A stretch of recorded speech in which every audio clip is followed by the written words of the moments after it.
Are you an inspiring J1 intern who wants to go to America? Are you scared to get your visa denied? Or you're here because your visa have been denied for the first time and you still want to try the second time around. You still don't want to give up with your dreams because I know how important this is for you. So I highly suggest to finish all the video and stick around until the end to get all the tips and tricks in this second visa interview.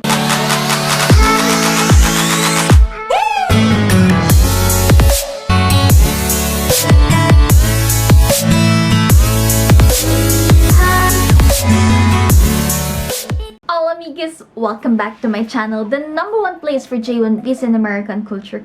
If you're new here, please don't forget to subscribe to our channel and click the notification bell so you'll always be notified whenever we upload new jam-packed videos. And without further ado, let's now jump into the video. So in today's video, we're going to be talking about all the things that you need to know and you need to do to pass this second visa interview. Because first of all, it's not cheap. It is expensive. It's $160. Hey, you don't want to waste that, right? So that's why we need to make everything right that we did wrong for the first time. If you haven't watched my last video, I highly recommend for you to watch it first, because in my last video, which I will link here in the card, is I talk about all the reasons why your visa can get denied. So in this video, we're going to be talking about all the things how you can make it correct, you know? So make sure to stick around to get all the full scope. By the way guys, if you want subtitles for this video, you can just click the settings or the settings in your phone so you can turn on the subtitles.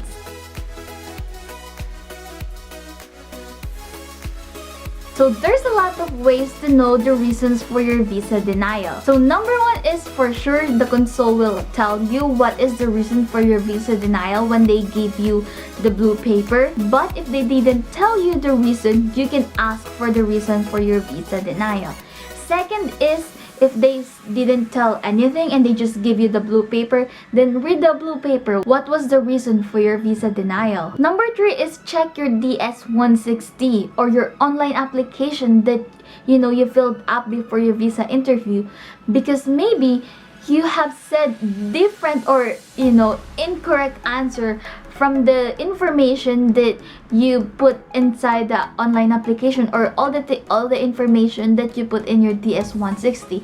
So always make sure that what you said to the consul will match everything in your online application. Number 4 is check your training plan. So in this one, it can be easier because most of the time, if the problem is your training plan, the consul will tell you that, hey, your training plan is not fit for what you need or what you need to know in the United States. So they will ask you to revise it. Like what I've said from my last video, maybe it's too general. That's why they need for revision. And if you still don't know the reason for your visa denial, or you are confused for your visa denial, so try to remember what was the last question that the consul asked you before he gave the blue paper, because that can give you an idea of what went wrong, or what is the thing that made the consul think that you are not worthy of the J1 visa.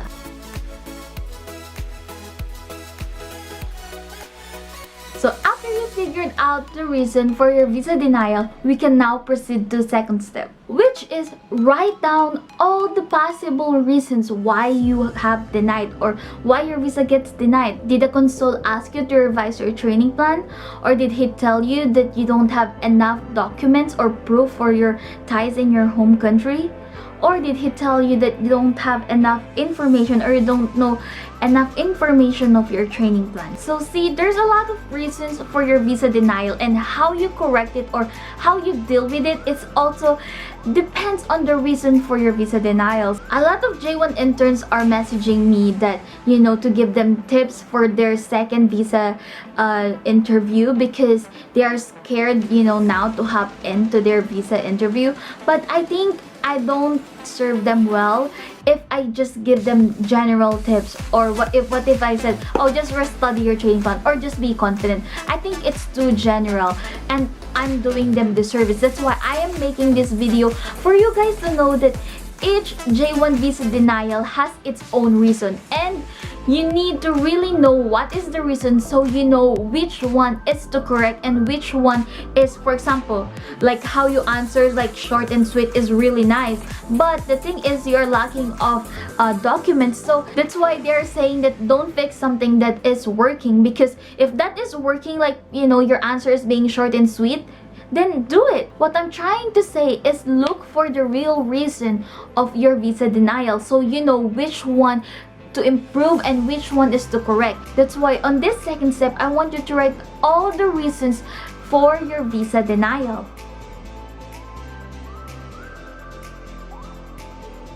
So now you know all the reasons for your visa denial. Then third step, correct what went wrong. So first tip is check your DS-160. Check all of the information that you have input there. Does it match your answer, or did you put an incorrect information? So that is something that is really important before you do your, or before you do your second visa interview. So you know that all the information that you are putting in your DS-160 or in your online application are true and honest and match your answer on the day of your visa interview. Tip number 2, revise your training plan. So this comes in tricky. You need to only revise it if one, the console asks you to revise it because it's not structured or it doesn't fit well for you, or it's not structured for you, like what I said earlier. Second reason why you need your training plan revised is, for example, your start date is December 25, but the earliest new visa appointment that you can get is January 26. So it's already been more than a month, or like a month and 1 day since your start date. So that is not gonna be valid anymore. So the console will ask you, again, to revise your training plan. So you don't want to keep revising it and, paying $160 for new appointment. So if you know that that will happen, then you already need to revise your training plan. So just another tip, if you don't want to spend more money just revising your training plan, well, good news, you can still use it. For example, your start date is January 1 and your new visa appointment is January 10. Though it's only 10 days, you can still use it. You don't need to revise your training plan 29 days after your start date.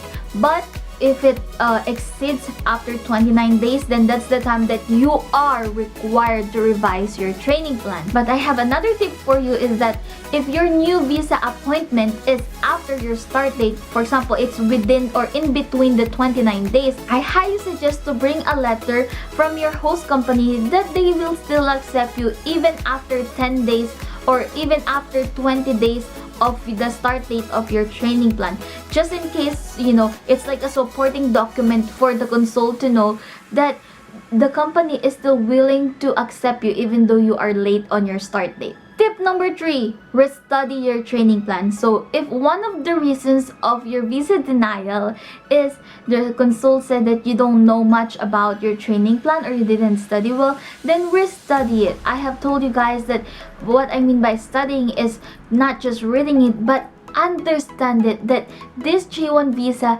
is for training and cultural experience for you, and that you can use this after you come back in your home country. So to understand your training plan easier and better, and to retain all the information that you are studying, is write a summary of it. Write a summary of your training plan. Write it down, because the more that you write it down, the more it retains in your mind. And then while you read it, while you practice it, you will now absorb more information and retain it during the visa interview. Tip number 4, be authentic. Please guys, always be authentic with your answer. If you guys remembered, I made a video of how to pass your J1 visa interview question and answer. So in that video, I give all the possible questions that the console may ask you, and I answer it the way I answered it during my J1 visa interview. But the thing is, yes, it's very helpful for all of the J1 interns that are, aspiring to get a J1 visa. But the second thing that I saw is that a lot of students take my answer. I mean, I don't have a problem with that, like them, getting my answer. But the thing is, they literally took the answer like word by word. So you might be wondering, Well, how did you know that a lot of students use your answer during the J1 visa interview? Because this student was messaging me and saying that I have been denied in the J1 visa interview. Can you help me? So I helped them. So I asked them, what are the questions that the console asked you and how did you answer them? And when I read their answers, it's literally the same, like word by word from what I have said in my video. So do you guys get the point that if you use the word by word that I gave you as my answer in that video, then the console already know, or the console already heard that there's been, like this J1 interns that been saying that. I highly suggest that don't use word by word from what I give to you, because there's really a lot of students that already been doing that. I am not saying that my answers are wrong, but what I want you guys to do is use your own words. The problem is not with the answers that I gave you in my video. The problem is how you say it, because it's not your own words. That's why you are not confident to say it, and the console knows if that is your answer or not. The console knows if you're being authentic or being honest with your answer. The console knows if you are just, memorize someone's answers, because it will show on how you deliver your answer. It will show on the sound of your voice on if you just memorize someone's answer or if that is not really your words. That's why I highly suggest for you guys to be authentic. You can, use my answer, just be inspired with that, but revise it. Use your own words. Write down your answers, like, hey, just get the thought of my answer and then write down your answers as your own words. So the moment that you go to the J1 visa interview, when you answer the console, you sound so authentic, you sound so unique, and it's really what you are dreaming of. Just a very good example is one student messaged me and asked me, hey Rio, what do you think I should say to the console when they ask me what was changed in my application? Well, first of all, I don't know what was changed in your application, so I cannot give you the answer. Second is, I don't know what is the reason for your visa denial. That's why, you are the one who have the answer. You are the one who knows what was changed in your application. Did you change your training plan? Did you change some informations that you have entered incorrectly in your DS-160? Or do you have now more proof to show that you have more ties in your home country? See, the answer is in you. You just have to be more creative and think really what is the reason. That's why I teach you guys these steps, so you guys can figure this out, because I don't want to be someone who promotes laziness here. If I keep giving you guys like everything, yes, I can show you. I have a lot of information to show you guys. That's why I am here sharing my experience and knowledge to you guys that you can use, but you cannot just like copy paste. You know what I'm saying? You cannot just copy paste everything, because you will not succeed in life if you always just do copy paste.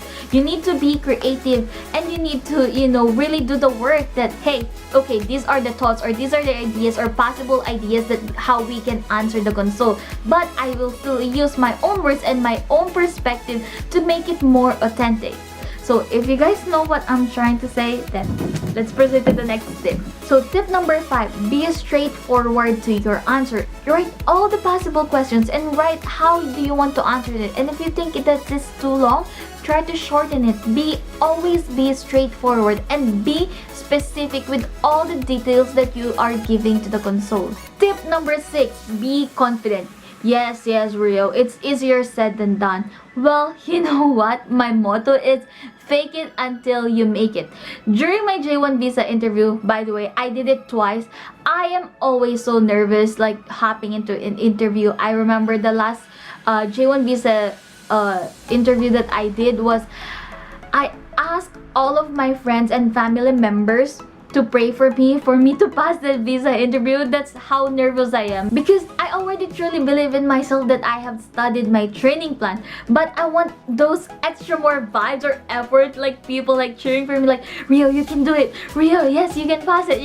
I think like people like praying for me to pass the visa interview, or like people cheering, was really helpful and helped to boost my confidence. So if you think that people around you, like, if you need more support so you can be more confident, then do it. do whatever it takes for you to just have like extra more confidence during the visa interview. Do you guys know the saying that practice makes improvement? This is something that I truly believe of. If you guys want to boost your confidence, or if you don't know how to boost your confidence, maybe try or doing a Mac visa interview with your friends.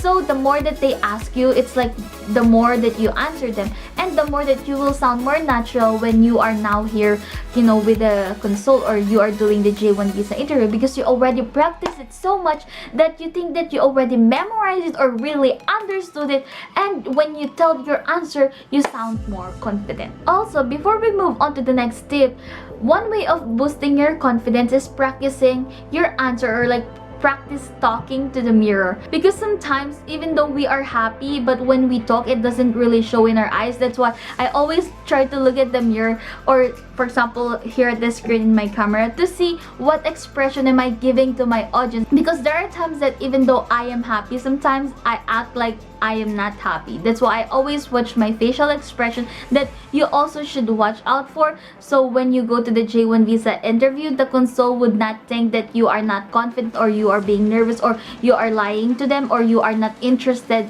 with them. Tip number 7. Schedule your visa interview during the first, second, and third quarter of the year if you can.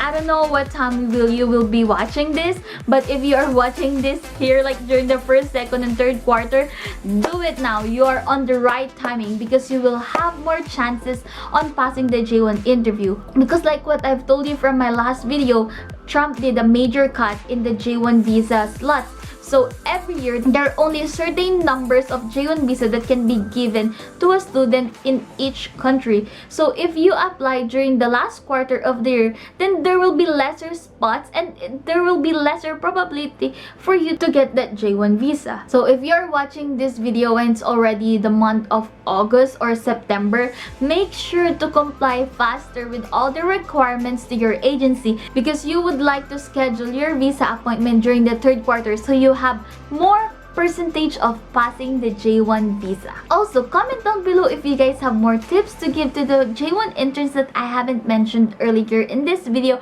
so we can help everyone and have more successful J1 visa interview. By the way guys, I know that there have been a lot of questions that the console have been asking, you know, new applicants. That's why on my next video, I'm gonna be giving you all the possible questions that the console can ask you this 2020. So if you're interested, make sure to subscribe to my channel and click the notification bell, so you'll be the first person to be notified whenever that video is up. And while waiting for that video, make sure to click these 2 videos right here. I make a lot of J1 videos that will really help you to pass your visa interview and will help you through this journey. So if you're interested, just click these 2 videos right here, and please don't forget to give this video a thumbs up if you think if this is helpful, and comment down below if you have any questions or suggestions.